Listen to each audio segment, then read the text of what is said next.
बुद्धि का कार्य होता है निश्चय करना, और विवेक का कार्य होता है उसके निश्चय में फाइनल सामने दिखाना।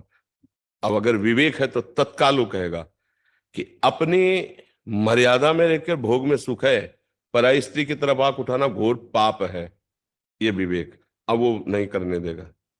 विवेक है, बुद्धि ने तो कह दिया कि भोग में सुख है, उसका निर्णय होता है। और विवेक का निर्णय होता है कि सत्य क्या है और असत्य क्या है, धर्म क्या है अधर्म क्या है। ऐसा कैसे?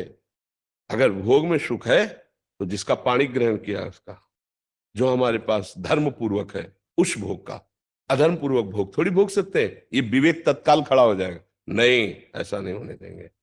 जो सत और असत का निर्णय करे, जो धर्म और अधर्म का निर्णय करे, उसे विवेक कहते हैं।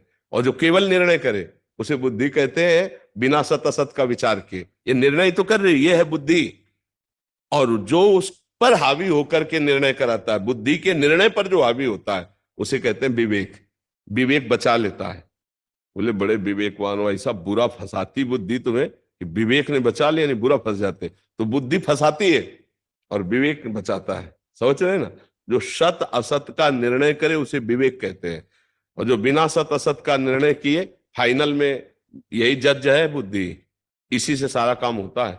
मन इसी की सलाह से ही चलेगा, अलग नहीं चल सकता।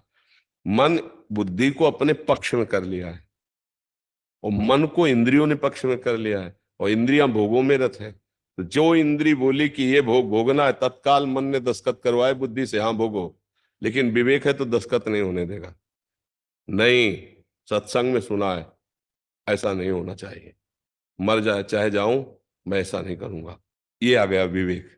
बुद्धि ने तो हाँ कर दिया था, मन ने बुद्धि से दस्तखत करा लिए थे, लेकिन विवेक ने बचा लिया। होए विवेक मोह भ्रम भागा, तब सब विषय विलास विरागा। विवेक और बुद्धि का अंतर समझ पा रहे हैं?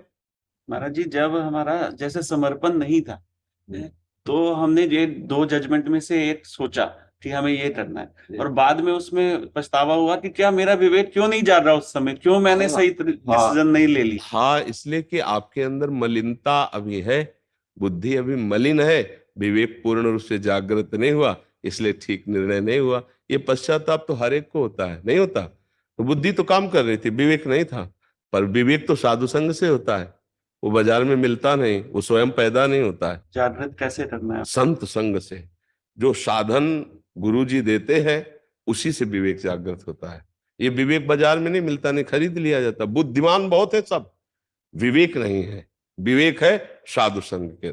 एक बच्चा एकांतिक में एक दिन सत्संग सुनता है, उसने कहा मेरे मित्र मुझे ऐसा ऐसा सिखाते हैं, और ऐसा ऐसा, मैं चाहे जैसा मर जाऊं पर मैं ऐसा नहीं करूंगा गुरुजी, क्योंकि आपने ऐसा कहा। वो बात में छोटा बच्चा एक निष्ठा खड़ा होकर के अपने आप दिखा रहा था। ये क्या है? उसके अंदर विवेक जागृत हो गया। ये बच्चे गलत सिखा रहे हैं, क्योंकि गुरुजी कह रहे ब्रह्मचर्य से रहना, ये गलत सिखा रहे, मुझे नहीं करना, ये गलत काम।